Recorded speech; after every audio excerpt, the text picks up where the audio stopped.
Hello again and welcome to episode 4. I'll probably stop counting these down fairly soon. I think I'm starting to lose track a bit.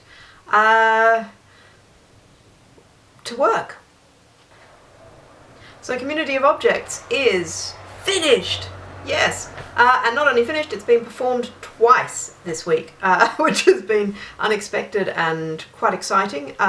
We had the workshop with Plus Minus at uni on Wednesday, and that went extremely well. Great response from both the performers and the audience, which is really interesting discussion afterwards. A lot of things that I had actually been working through, at least some of which I've mentioned on this vlog, did actually come up in conversation. So things like the Morton Feldman little moments and stuff like that. Just the sheer intimacy I was going for apparently did convey to the audience, which was really nice. So that all went very well, which was very pleasing. From a research perspective, I'd probably have preferred it went a little less well, because now I'm at a point of, okay, so I did all the things I was trying to do, everyone said it worked, but what do I do now? When things don't work quite so well from a research perspective and you come out with something where, okay, that didn't quite come off, you've got a point from which you can start on the next piece in the next research section. I don't really seem to have one of those. There are a few things that I feel would make it a better performance and a better experience for the audience, and we started working on some of those in the second performance at Brighton Fringe with Bastard Assignments. But yeah, in terms of what I'm going to write next, I have no idea. Not a clue. So, yeah. Okay, from where we were last time, I think the big thing is that I completely ditched the instruments. Yeah. It was a hard decision to make, but I think it was absolutely the right one. I think it would have been an interruption, and the conclusion I came to was that what I was trying to do with the instruments just didn't fit with what I was trying to do with the piece at all. I had been experiencing terrible stress trying to get the notes working and thinking about the notes, and it was actually really quite traumatic. Huge resistance and just really stressed. Now sometimes obviously resistance can be indicating, yes, this is something you need to do, and that can be a really useful pointer for actually following something through. But what I found with this was it was just like this huge block that didn't feel right, and so sometimes you just got to balance that and decide, well, is this going to be worth it? What is the alternative? Is that actually better? And the conclusion I came to was that it would be better without the instruments being played. And yeah, I think it's much stronger for it. I think it's not fragmented at all. There are sort of, the box contents, I worked to include things that were more instrumental. I still don't want to give away too much, but yeah, I put some little bells in the boxes to be played with, which was really nice, and people seem to enjoy that. Which I think satisfied the part of me that wanted there to be some kind of more traditional sonic material in there. At any rate, I'm very happy with how that turned out. I feel it's much stronger for getting rid of the instruments. The performers didn't seem to mind at all, which was fabulous. So I refined the contents of the boxes somewhat. Once I'd sort of made this decision that actually the instruments didn't fit with what I was trying to do, I looked at the ideas I'd had about the box contents, and I refined that down to either things that could be found in boxes for whatever reason, whether they traditionally come in a box or they're the kind of little thing that might be rattling around and be stored in a box, or that are related to paper. So a lot of it's, because so much of the piece is about the paper and the sound of the paper and the handling of the paper, I wanted some of the box contents to also engage with that. So the negative comments from the workshop were very few, which was nice but not helpful. Yeah, so one of them was that with the piece being so focused, and if you let yourself as an audience member be drawn into that and really pay attention, then anything that is less than entirely intentional and exact becomes a real disturbance. And the thing that was picked up in particular was the fact that we were just using the desks that were there. So we had one 2-person desk and one 1-person desk, which were slightly different colours and didn't quite match up, and that this was actually a really jarring kind of visual problem for some of the audience members. So what we did for the Brighton performance was we managed to get a table that was long enough for all 3 of us, but we covered it with a black cloth.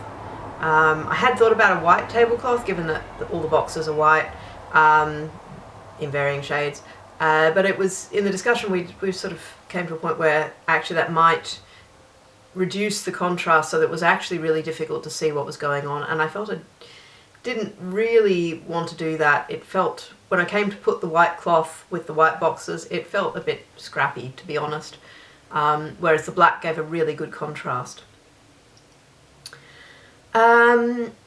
Yeah, so the other big thing we tried at Brighton was costumes. We came to a point where we decided on white tops. I thought we decided on white or light trousers, but apparently that message didn't quite go through. And disposable dust overalls to play up with the gloves. I think I've talked about the idea of the gloves referencing archives and archival material and the preciousness of that. So we were kind of playing on that and taking it a step further so that we were kind of fully covered, although we didn't put up the hoods. And then for the final box where the gloves come off, we unzipped the suits and just sort of released our top halves so that our arms were bare as well, and so it just made that gesture of removing the gloves a little larger.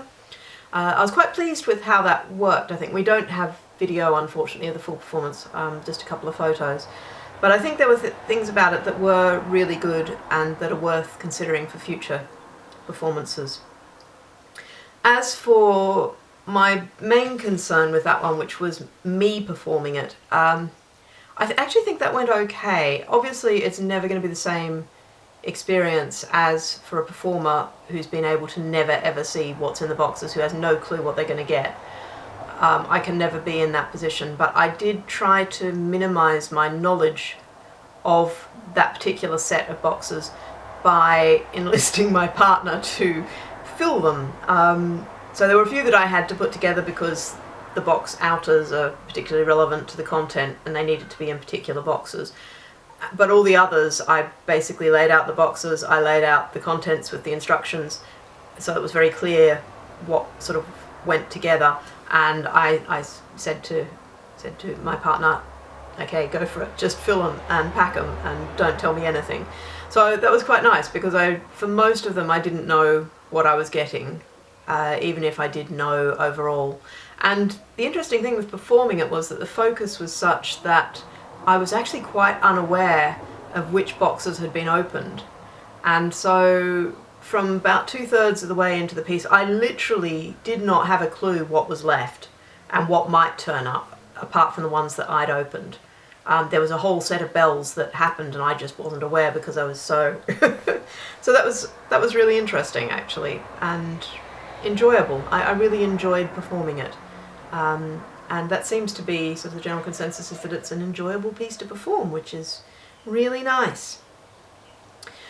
So that's been obviously the very big thing over the last couple of weeks, and to be honest, not a whole lot else has gone on. I am trying to get back to work on a piece called Breadcrumbs, which I wrote 4 years ago, which I promised a friend of mine that I would expand the core anglais part for.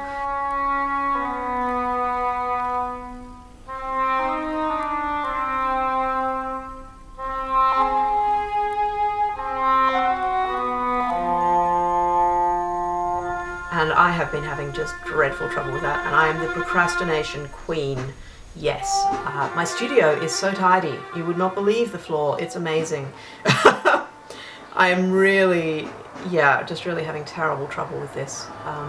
Mostly I think because 4 years ago I was writing not only principally with notes, well actually always with notes, and actual pictures and rhythms and things, but also the way I worked was completely different. I mean, if I was to start writing a piece with notes now that didn't turn into a bunch of people playing with paper boxes, the way I find pictures is different now. The way I work and think about harmony is completely different. That totally changed in the year after I wrote this piece.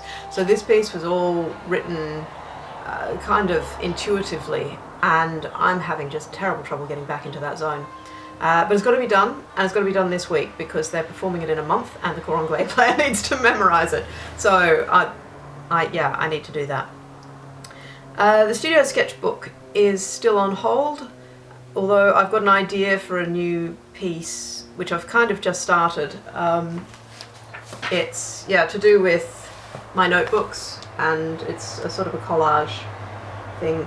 I don't quite know where that's going to end up. It may not be anything, it might just be playing.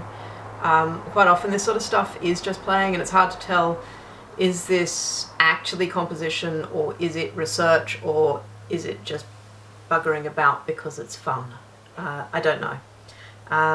But it's about notebooks and thinking about my notebook in relation to the studio and my practice, and so all the content for that particular collage is pages from the notebook which are to do with community of objects. So I think that's about it for this time.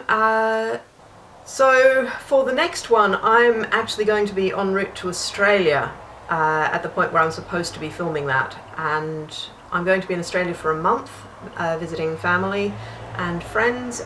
Traditionally I get nothing done when I travel in general, and specifically when I go to Australia I get nothing done. So I did think about stopping this vlog while I'm away, but I think it might actually be a useful kind of check-in, even if all I do is turn on the camera and go, "Hi guys, I've done nothing," and go away again. Because there might be other stuff that's useful or not, and so I think there'll be something. It might not be sort of at the 2-week point, but I'll definitely try and do something and keep this going. Also because I'm a little concerned that if I stop, it might be hard to get back into it when I get back. So if I keep more or less to my schedule, then who knows, it might be all right. So that's been the fortnight. Thank you very much for watching. If you've got any comments or questions, as always, please leave something in the comments or give it a thumbs up or whatever the YouTube thing is. And I will next talk to you from foreign parts. Thanks for watching. Bye!